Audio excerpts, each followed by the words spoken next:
Good morning, everyone. A very happy Friday to all. This is your market update. The US stocks rose as investors ignored the terrible jobs and consumer spending data. Treasuries also climbed. The 10-year yields are down more than 6 basis points to trade at around 0.63. The 2-year yields fell to a record low under 0.14% as traders price the possibility that the Fed will cut rates to negative territory by early next year. Dollar dropped against every G10 partner except for the yen. The Aussie and Kiwi were up more than 1%. Gold also jumped 2%. The Asian equity futures are mixed in terms of opening itself. Let's look at the sectors. Energy, financials and materials were the drivers, up more than 2%, while healthcare and consumer staples were the drag in terms of sector performance. Now, European stocks also were higher by about 1.3%.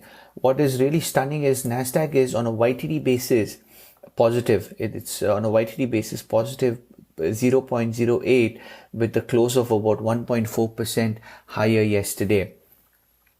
Oil reversed gains as investors weighed supply and demand fundamentals against a Saudi price hike. Aramco earlier raised pricing for most of its grade for the June shipment. This is according to a list seen by Bloomberg. Now, US labor market numbers were out yesterday. Another 3.17 million Americans filed first-time unemployment claims, bringing the 7-week total to about 33.5 million. Now, today is Friday and non-farm payroll is coming through. It'll probably be the worst on record. Consensus is for a 21.7 million layoff in April, wiping out at least 2 decades of job creation in just 1 month. Really stunning in terms of the number print itself that we're going to see later today. Unemployment is also seen skyrocketing to about 16% from 4.4%. Another data that came through was the US consumer borrowing, which unexpectedly slumped in March by the most in a decade. The total credit fell by 12 billion, flipping from a revised 19.9 billion gain in February. So that was a big reversal. So consensus had called for an increase of about 15 billion, but we saw a slump instead. A lot of Fed speak. San Francisco's Mary Daly, Atlanta Fed's Raphael Bostic, as well as Neil Kashkari, all of them expressed varying levels of concern about the pandemic and its consequences. Now, the San Francisco's Mary Daly said that no one who I talked to is looking for a V-shaped recovery, and Raphael Bostic said they are not taking the worst case scenarios off the table itself.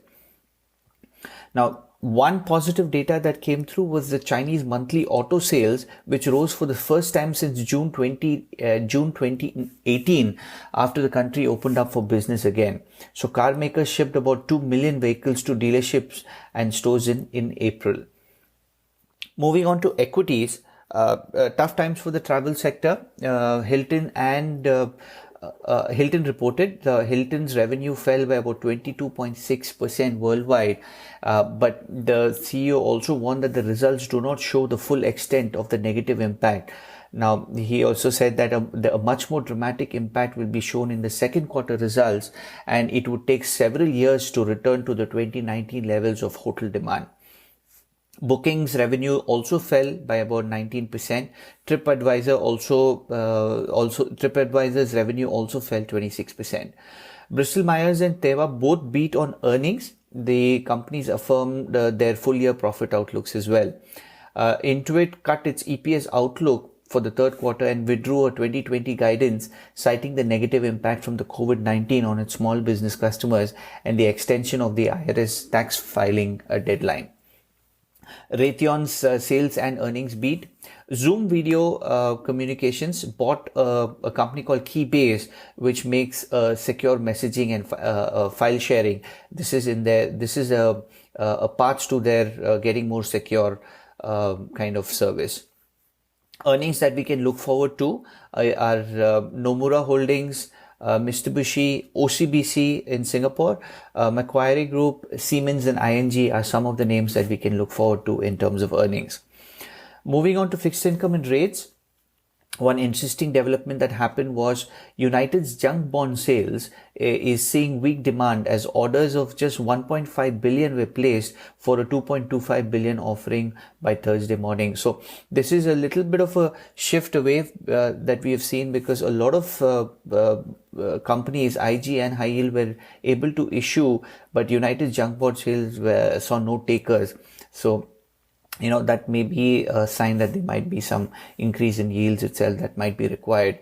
The US Fed fund market saw a flurry of activity on Thursday morning as futures dipped at least briefly into negative territory for contracts expiring before mid-2021. The 3-month LIBOR's slide continues. This is the 15th straight day of declines, where the LIBOR saw a 1.3 basis point was 1.3 basis points lower to close at 0.43. Moving on to Forex, sterling ended the day lower after Bank of England's monetary policy announcement.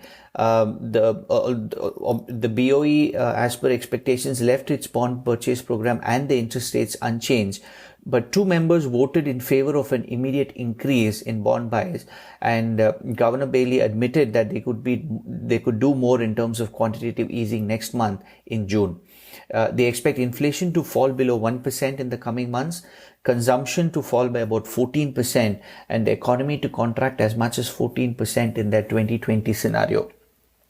But he also mentioned that they are still nowhere near using negative rates, but more QE is almost certain.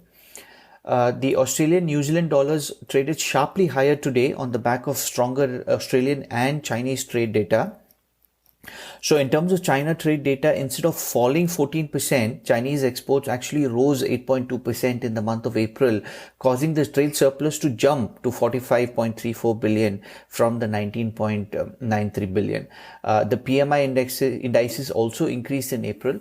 The Australia service sector activity contracted further, but the trade surplus more than doubled as exports jumped 15% in March.